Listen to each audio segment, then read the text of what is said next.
Hello दोस्तों, yes ये कहानी सागर में आपका स्वागत है। आज की हमारी कहानी है हताश। समझ नहीं आ रही है सासू माँ को क्या हो गया है। कितनी बार बोल दिया कि माँ खाना डाइनिंग टेबल पर निकाल कर रख दिया, लेकिन वे कभी फ़ोन पर बातें करने लगती हैं तो कभी काम वाली से बातें करने लगती हैं। उनको गर्म खाना खिलाने के लिए मैंने पूरियाँ अभी तली थीं। आलू टमाटर की सब्ज़ी जो सुबह बनाया था उसे भी फिर से प्याज का छौंका लगाकर गरम किया है। प्याज का सलाद पहले से कटा था, वह ना देकर ताज़ा प्याज और नींबू के सलाद को तैयार कर हरी मिर्च से उसे सजा दिया। लेकिन सासू माँ तो देख भी नहीं रही थीं खाने को। अभी अभी तो बोल रही थीं, जल्दी खाना दो बहू, दिन के 2 बज गए। काम करते करते वंदना खुद से बातें किए जा रही थी और पूरियाँ बेले जा रही थी। उमा, माँ को बोलो न खाने के लिए, वह ड्राइंग रूम में बैठी हैं, शायद तुम्हारे भैया से बातें कर रही हैं। या फिर ऐसा करो, ये प्लेट ले जाकर वहीं दे आओ, नहीं तो पूड़ियाँ ठंडी हो जाएंगी। और पूछ भी लेना कितनी पूड़ियाँ और लेंगी, मैं अभी किचन में ही हूँ और तल दूंगी।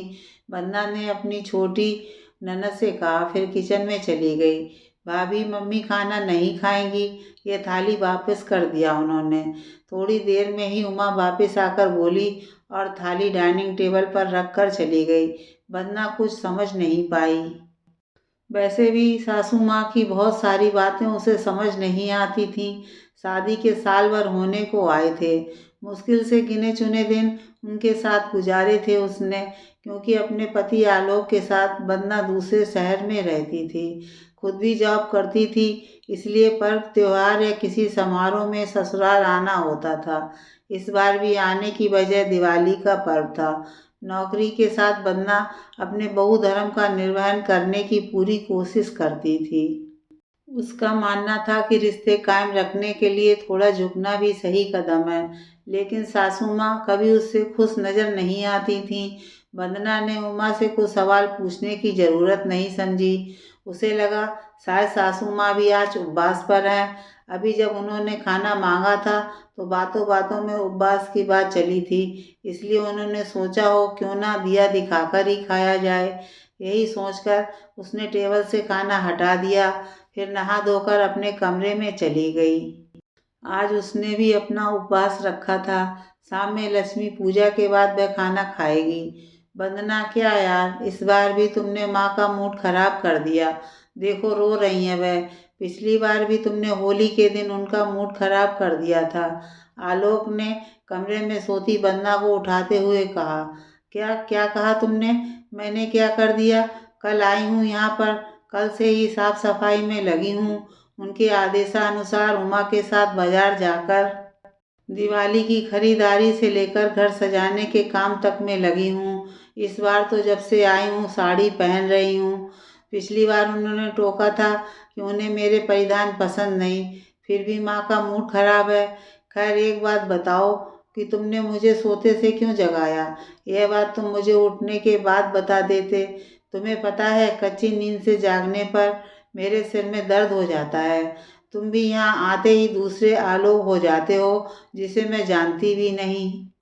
वंदना अपनी कच्ची नींद खुलने और आलोक की बातों से चिढ़कर बोली। तुम्हें अपने सोने की पड़ी है। वहाँ देखो जाकर, माँ रो रही हैं। कारण खुद ढूंढ लो। मुझे नहीं पता क्यों रो रही हैं। आलोक बोलकर कमरे से चला गया। वंदना का मन नींद की वजह से उठकर उनके पास जाने का नहीं हो रहा था। फिर भी रिश्ते में करवाहट ना आ जाए, इसलिए वह कुछ सोचकर सासू माँ के कमरे की तरफ चली। वैसे तो उसकी सासू माँ एक अनाम बीमारी से हमेशा ग्रसित रहती थी और आंसू तो उनके आंखों से मतलब बेमतलब गिरने के लिए हमेशा तत्पर रहते थे। लेकिन फिर भी वंदना उनके पास जाकर खड़ी हो गई। उसे चिंता हो रही थी कि उनकी तबीयत सही है या नहीं। उसे देखते ही सासू माँ चुप हो गई।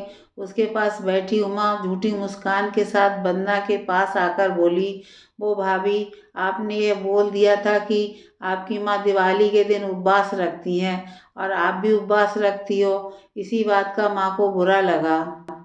उन्हें लगा कि उनके दिन में खाना खाने से आपको ऐतराज है, आप उन्हें नास्तिक समझती हो। जबकि मैंने समझाया भाभी ऐसी नहीं है, लेकिन फिर भी वे रो रही हैं। थोड़ा ज़्यादा सोचती हैं माँ, आप चिंता ना करो, शायद आलोक भैया से मान जाएं। आप जाओ अपने कमरे में आराम करो। वंदना अपने कमरे में आ गई। वह सोचने लगी, ऐसा तो कोई मेरा विचार नहीं था कि वह नास्तिक है। मेरी माँ तो जमाने से उपवास रखती हैं और उसी पचिन पर मैं भी उपवास करने लगी। यह बात तो सिर्फ मैंने बातचीत के क्रम में उन्हें बताया और इतनी छोटी बात का उन्होंने बतंगड़ बना दिया। मेरी कोई ऐसी भावना नहीं थी। हे भगवान, हर पर्व त्योहार में रोती हैं ये। पिछली बार होली में सिर्फ मैंने इतना कहा था कि ससुर जी की पसंद मेरे पापा जैसी है। मेरे पापा को भी मालपुआ ज़्यादा पसंद था जैसे ससुर जी को है। इसी बात का बवाल मचा दिया था सासू माँ ने। रो रो कर बुरा हाल कर दिया। कितना सुनाया था मुझे, बहू तुम्हारी हिम्मत कैसे हुई अपने दिवंगत पिता की तुलना अपने जीवित ससुर से करने की। क्या तुम्हें माँ ने सिखाया नहीं कि मरे व्यक्ति की तुलना जीवित व्यक्ति से नहीं करते।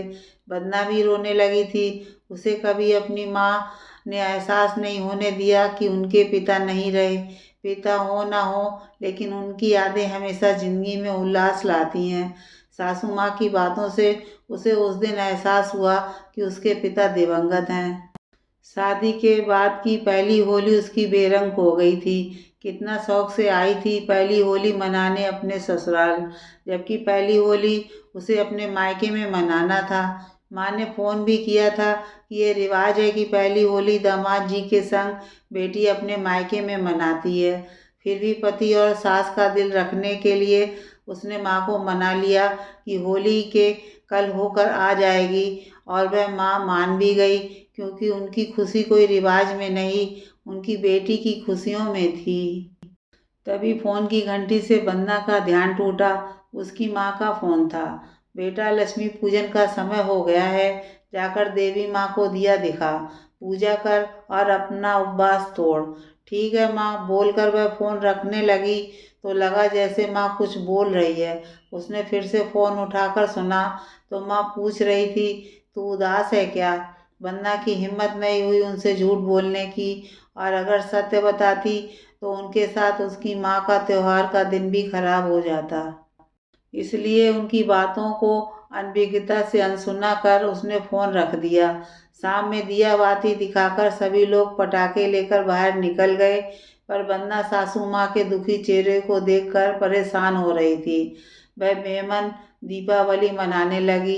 इस बार भी सासू माँ ने उससे जाने के दिन तक बात नहीं की, जिस प्रकार पिछली बार होली में किया था। सभी घर के सदस्य उन्हें प्यार से समझाने की कोशिश में लगे थे, लेकिन वह छोटे बच्चे की तरह सिसक रही थी। वंदना भी दुखी थी। उसे समझ नहीं आ रहा था कि क्या उसे सचमुच बोलना नहीं आता, या फिर अनजाने में उसने बहुत बड़ी बात बोल दी जिससे सासू माँ इतना ज़्यादा दुखी हैं। उमा, मैं जा रही हूँ, एक बार माँ से माफ़ी मांग लूँ क्या। तुझे क्या लगता है, माँ से बात करूँ, उन्हें बताऊँ कि मेरा इंटेंशन ऐसा कुछ नहीं था, उन्हें गले लगा लूँगी तो शायद मान जाएं। वंदना ने अपनी हम उम्र ननद उमा से कहा तो वह मुस्कुराने लगी और बोली, कोई फायदा नहीं भाभी, फिर भी मन है तो चलिए। अब जाते हुए पाँव छू लीजिएगा और थोड़ा सोच के बोलिएगा। आप हर वक्त अपने मायके की बातें करती रहती हो।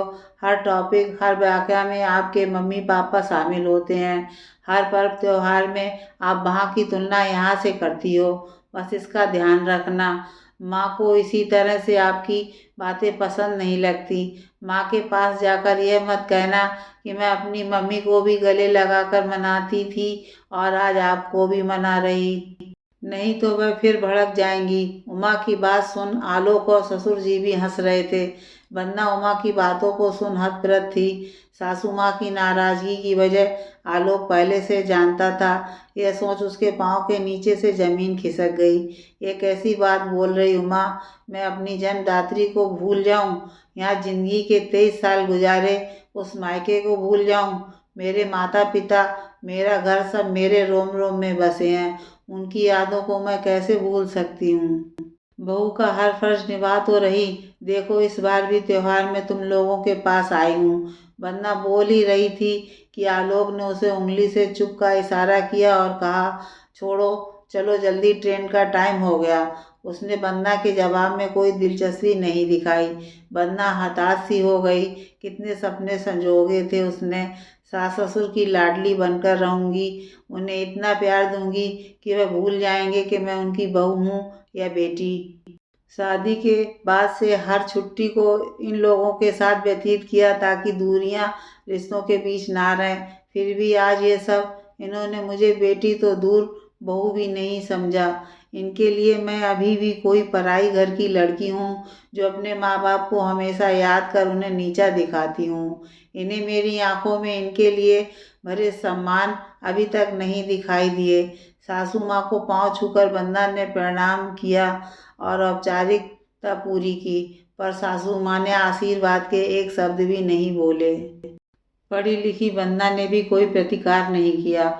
उन्हें गले लगाकर अपनी माँ की तरह उनका दिल जीतना जैसी बातें उसने दरकिनार कर दी और टैक्सी पर बैठ गई।